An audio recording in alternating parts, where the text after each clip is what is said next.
How to create a group of taskbar icons.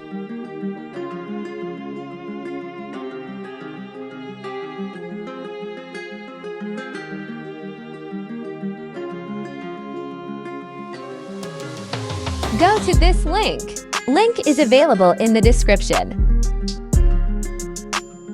Click on Tags. Now click on Latest Version.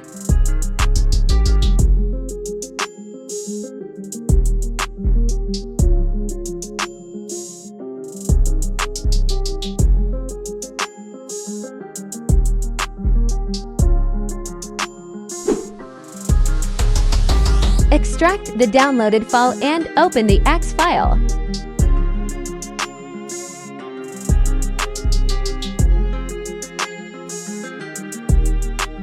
Now follow these steps.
Thanks for watching. Subscribe for more videos.